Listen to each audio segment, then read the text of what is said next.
El mensaje de texto llegó a las 2:47 de la madrugada. Al amanecer, un hombre estaba muerto.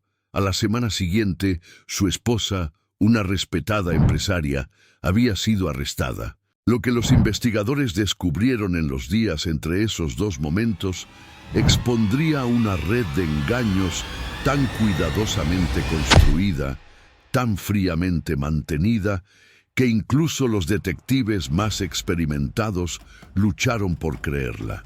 En la mañana del 10 de septiembre de 2010, en el tranquilo suburbio residencial de Birstall, West Yorkshire, Inglaterra, se desarrolló una escena que perseguiría a los oficiales que asistieron a ella durante el resto de sus carreras. Stuart Gledhill, un ingeniero en telecomunicaciones de 43 años, fue encontrado muerto dentro de su propia casa. No había sido robado, no había señales de entrada forzada. La casa era ordenada, suburbana, completamente normal, un adosado de 3 habitaciones en una calle donde nunca pasaba nada. Stuart había sido golpeado hasta la muerte con una violencia extraordinaria. La policía de West Yorkshire fue llamada a la dirección tras una verificación de bienestar. Stuart no se había presentado a trabajar, lo que sus colegas describieron como completamente fuera de lugar. Cuando los oficiales entraron en la propiedad, lo encontraron en la sala de estar.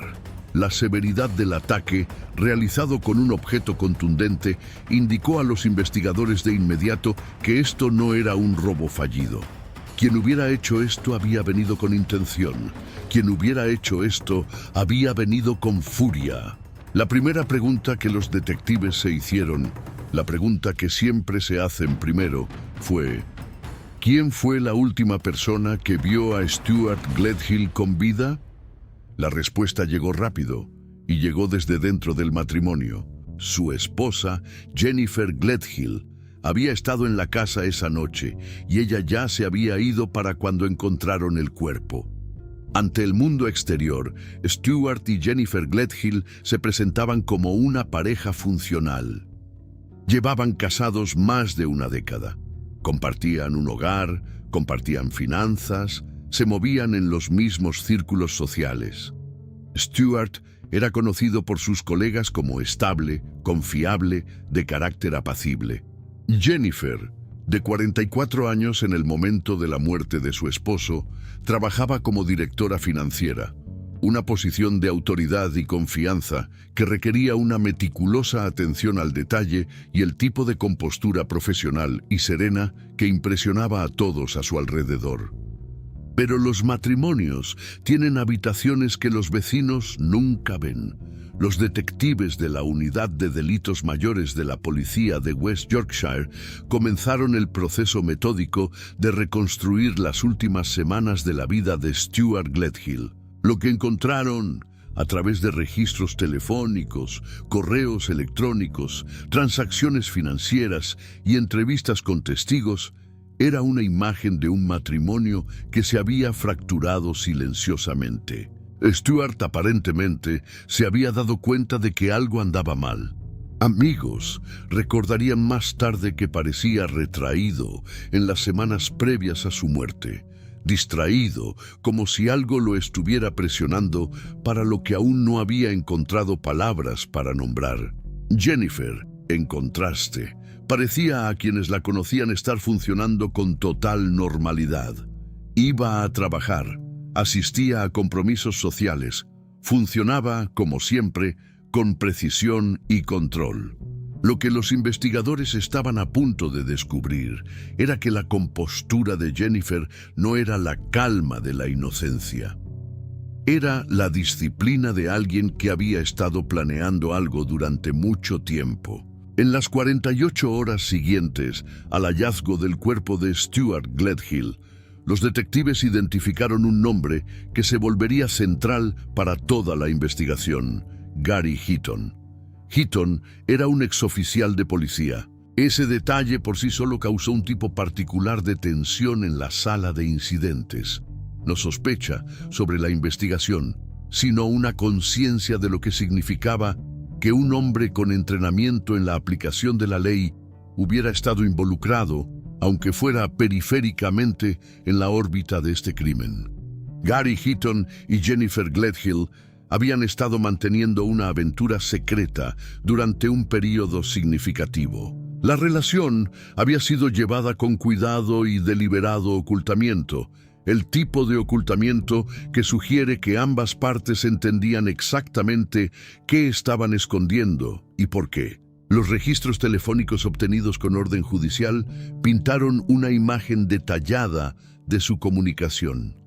En los días y horas previos a la muerte de Stuart, el volumen y la naturaleza de los mensajes entre Jennifer y Heaton era notable. Los investigadores analizaron el contenido, las marcas de tiempo, los espacios entre respuestas. Todo ello formando una línea de tiempo que se convertiría en el andamio del caso de la Fiscalía. Heaton fue llevado para interrogarlo. Cooperó con la policía, confirmó la aventura, negó saber nada sobre el asesinato de Stuart, pero cooperación no es lo mismo que inocencia. Y la negación, los investigadores lo sabían, es a veces la primera actuación en una obra mucho más larga. Reconstruir los eventos del 9 de septiembre y hasta las primeras horas del 10 de septiembre de 2010 se convirtió en la obsesión central de la investigación. Los detectives necesitaban establecer con precisión dónde había estado Jennifer Gledhill, qué había hecho y, crucialmente, cuándo lo había hecho. Jennifer proporcionó una declaración a la policía. Había estado en la casa esa noche. Hubo una discusión con Stuart, confirmó esto. Luego se fue. Dijo que no había regresado.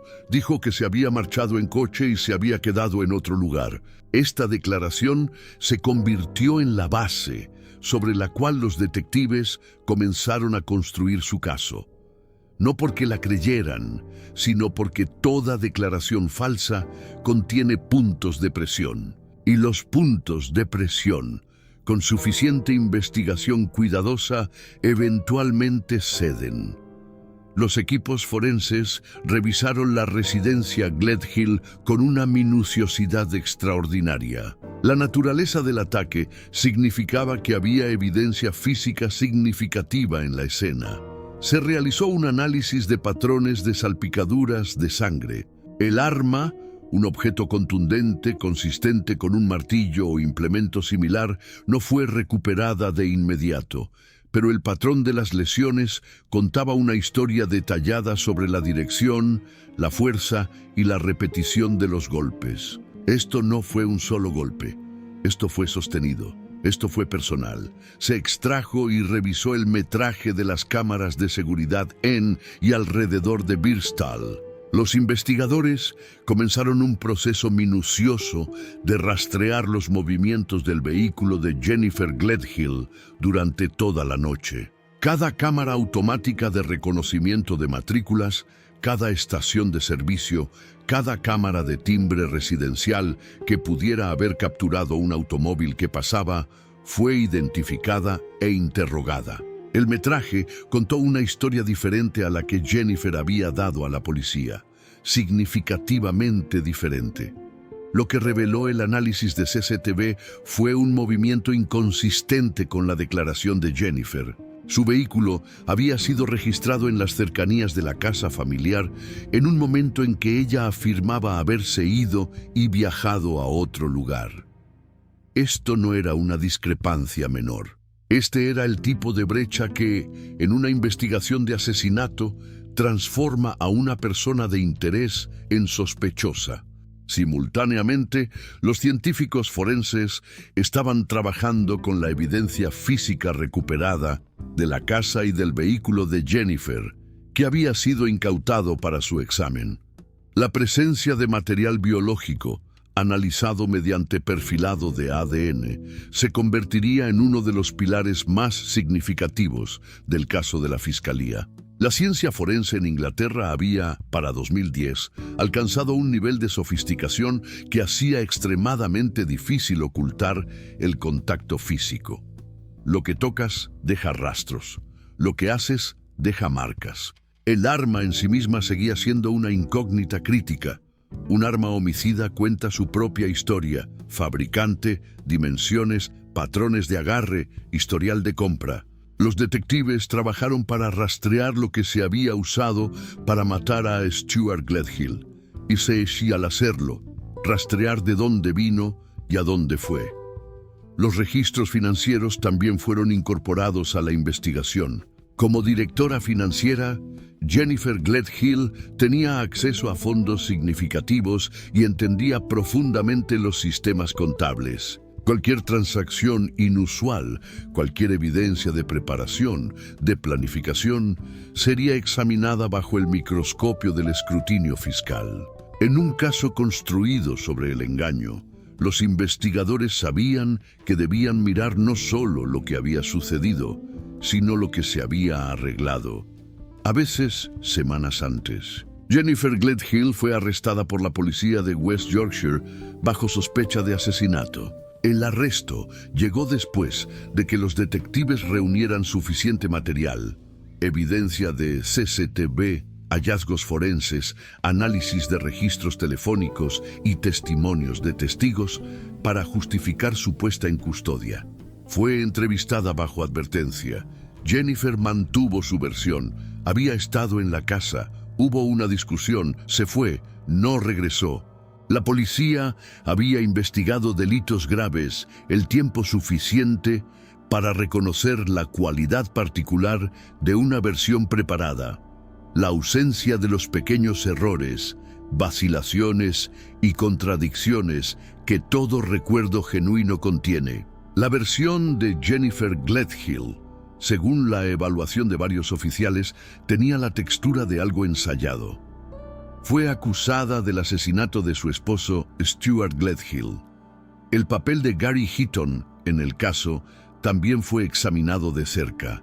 La pregunta con la que los investigadores y, más tarde, los fiscales tuvieron que lidiar era la que define la conspiración en el derecho penal. ¿En qué medida, si acaso, participó Heaton en la planificación o ejecución de la muerte de Stuart? La evidencia reunida eventualmente llevaría a que Heaton también fuera acusado, no por el acto físico, sino por conspiración para cometer asesinato. Dos personas, una víctima, un secreto que se había guardado durante meses, hasta que ya no pudo guardarse más. Entre las líneas de evidencia más convincentes reunidas por los fiscales estaba el análisis detallado de las comunicaciones entre Jennifer Gledhill y Gary Heaton. La informática forense había avanzado sustancialmente para 2010 y los investigadores pudieron recuperar mensajes eliminados, reconstruir líneas de tiempo de comunicación y construir una imagen de una relación que había pasado en los meses anteriores al asesinato, del secreto romántico a algo considerablemente más oscuro. El contenido y el patrón de los mensajes en el periodo inmediatamente anterior a la muerte de Stuart revelaron lo que los fiscales describirían como una pareja navegando por la logística de eliminar un obstáculo.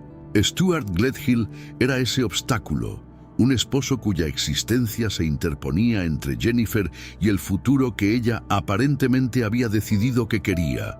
Lo que los investigadores encontraron particularmente significativo fue la naturaleza de la comunicación en las horas inmediatamente posteriores al asesinato. Los mensajes enviados y recibidos por Jennifer Gledhill en el periodo después de que Stuart murió, pero antes de que ella hubiera reportado oficialmente algo o hubiera sido contactada por la policía, contenían el tipo de lenguaje cuidadoso y controlado que no hablaba de conmoción o angustia, sino de gestión, de control de la situación. Los mensajes de Heaton en respuesta eran igualmente mesurados. Dos personas hablando en un registro que sugería conciencia, no sorpresa. El dolor, los investigadores lo han observado durante mucho tiempo, se ve diferente a una actuación. La diferencia, cuando sabes lo que buscar, es inconfundible.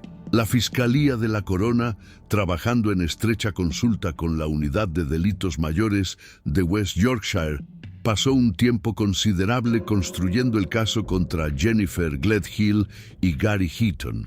Este no era un caso con una sola pieza de evidencia abrumadora. No había confesión, ninguna grabación en video del acto en sí.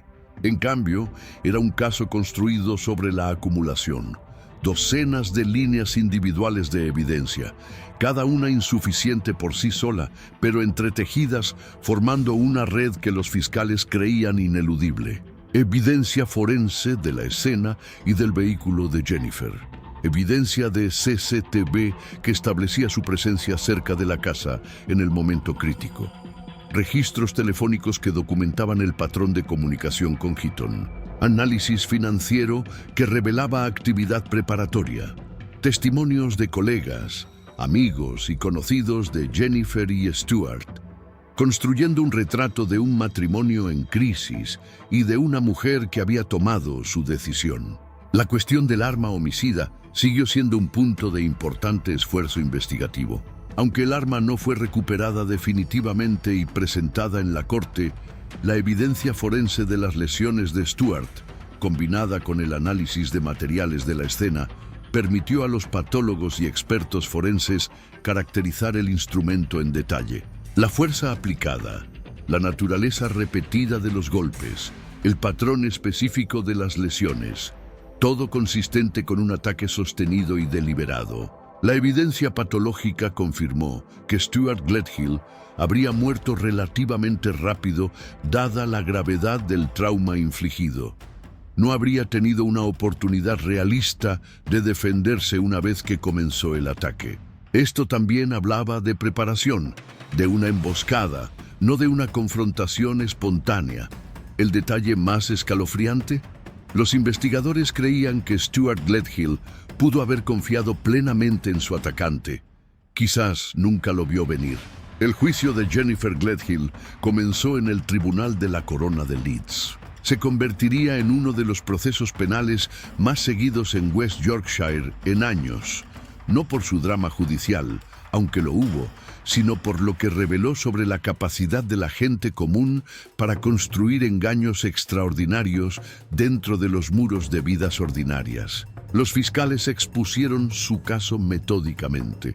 Comenzaron con la escena con Stuart Gledhill, su vida, su trabajo, su matrimonio, antes de pasar a la noche de su muerte y guiar al jurado a través de la evidencia hilo por hilo.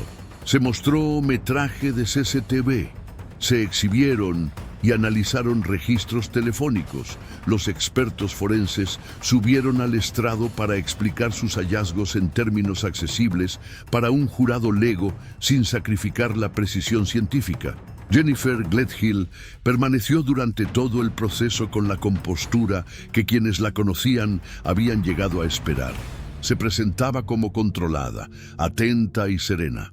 Cualidades que los fiscales tuvieron cuidado de reconocer que no eran en sí mismas evidencia de culpa, pero que contrastaban notablemente con cómo alguien enfrentando un cargo de asesinato de su esposo podría esperarse que apareciera. La defensa impugnó la evidencia forense con vigor. Cuestionaron la cadena de custodia de los objetos físicos.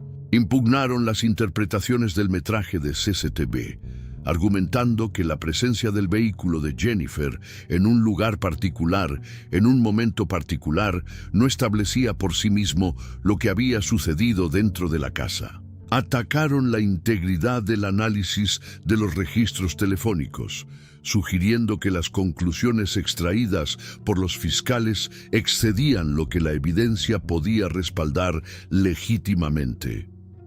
Estos fueron impugnaciones adecuadas y competentes. No lograron, en la evaluación final del jurado, tener éxito. Lo que el jurado vio, pieza por cuidadosa pieza, fue una imagen ensamblada con la paciencia de investigadores que habían sabido desde el principio que la verdad estaba en los detalles. Entre los testigos llamados se encontraba un colega de Stuart Gledhill que testificó sobre su comportamiento en las semanas previas a su muerte. Un hombre que parecía preocupado, que había hecho comentarios pasajeros sugiriendo tensión doméstica sin detallarla nunca. Este testimonio ayudó a establecer que el matrimonio había estado bajo presión, dando contexto a lo que los investigadores creían que había sido el creciente sentido de Jennifer de que la relación se había convertido en un problema por resolver.